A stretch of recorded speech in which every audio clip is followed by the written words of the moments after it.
మీ business ను develop చేసుకోవాలి అనుకుంటున్నారా? మీ పరపతిని పెంచుకోవాలి అనుకుంటున్నారా? అయితే ఓకే టీవీ ద్వారా L band, aston band ad, scrolling ad, ad with voice overs, logo bug, video ads ద్వారా మీ యాడ్స్ ను పబ్లిష్ చేసుకోండి. సంప్రదించవలసిన ఫోన్ నెంబర్ 8520917933. నేటిజన్ కోరిక తీర్చిన కేటీఆర్ సామాన్యుడి ఇంట్లో డిన్నర్.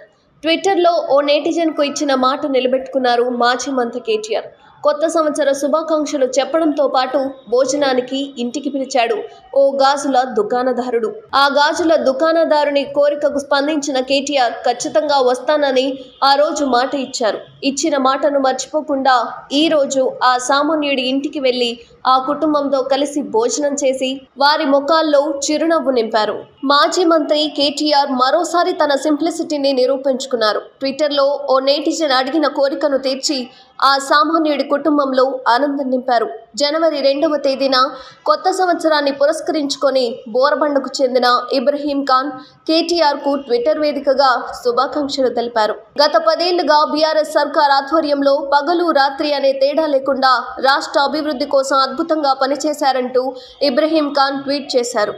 అయితే దురదృష్టవశాత్తు ఎన్నికల్లో బీఆర్ఎస్ గెలవలేదని, అయితే ఈ 5 ఏళ్ల కాలం సినిమాలో ఇంటర్వెల్ లాగా గడిచిపోయిందని ఇబ్రహీం ఖాన్ చెప్పుకొచ్చారు. 10 ఏళ్ల పాటు రాష్ట్రానికి అందించిన సేవలకు ప్రతిగా తన ఇంట్లో ఆతిథ్యం స్వీకరించాలని ఇబ్రహీం కోరాడు. బోరబండలో గాజుల దుకాణం నడిపే ఇబ్రహీం ఖాన్ తన ఇంటికి వచ్చేయాలని ఆహ్వానించడం పట్ల కేటీఆర్ హర్షం వ్యక్తం చేశారు. అంతేకాదు ఖచ్చితంగా ఇంటికి వస్తానన్న మాట కూడా ఇచ్చారు. అప్పుడు ఇచ్చిన మాట మేరకు ఈ రోజు బోరబండలోని ఇబ్రహీం ఖాన్ ఇంటికి వెళ్లారు కేటీఆర్.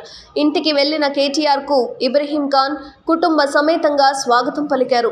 ఈ సందర్భంగా ఇబ్రహీం ఖాన్ కుటుంబ సభ్యులతో కలిసి కేటీఆర్ భోజనం చేశారు. దివ్యాంగులైన తన పిల్లలకు ఆసరా పెన్షన్ అందించాల్సిందిగా గతంలో ట్విట్టర్లో విజ్ఞప్తి చేస్తే వెంటనే కేటీఆర్ కార్యాలయం స్పందించి పెన్షన్ మంజూరు చేయించిన విషయాన్ని కేటీఆర్కు ఇబ్రహీం ఖాన్ కుటుంబ సభ్యులు గుర్తు చేశారు. ఈ సందర్భంగా ఇబ్రహీం ఖాన్ కుటుంబ యోగక్షేమాలు అడిగి తెలుసుకున్న కేటీఆర్ తనకు ఆతిథ్యం ఇచ్చినందుకు ధన్యవాదాలు తెలిపారు. ఇబ్రహీం ఖాన్ పిల్లలకు చెవుడున్నందున వారికి అవసరమైన చికిత్సలు ఖర్చులు అందించేందుకు కేటీఆర్ ముందుకు వచ్చారు. ఒక సాధారణ పౌరుడు తమ ప్రభుత్వ సేవలకు గుర్తింపుగా తన ఇంటికి ఆహ్వానించడం తనకు అత్యంత సంతోషాన్నిచ్చిందని కేటీఆర్ తెలిపారు. ప్రజా జీవితంలో ఇలాంటి సంఘటనలు మరింత నిబద్ధతతో ప్రజల కోసం కష్టపడేలా స్ఫూర్తినిస్తాయని కేటీఆర్ తెలిపారు. మంత్రి కేటీఆర్ వెంట స్థానిక ఎమ్మెల్యే మాగంటి గోపీనాథ్ ఉన్నారు. కేటీఆర్ బోరబండకి రావడంతో వందల మంది ప్రజలు, అభిమానులు, పార్టీ కార్యకర్తలు ఇబ్రహీం ఖాన్ ఇంటి వద్ద పెద్ద ఎత్తున గుమిగూడారు.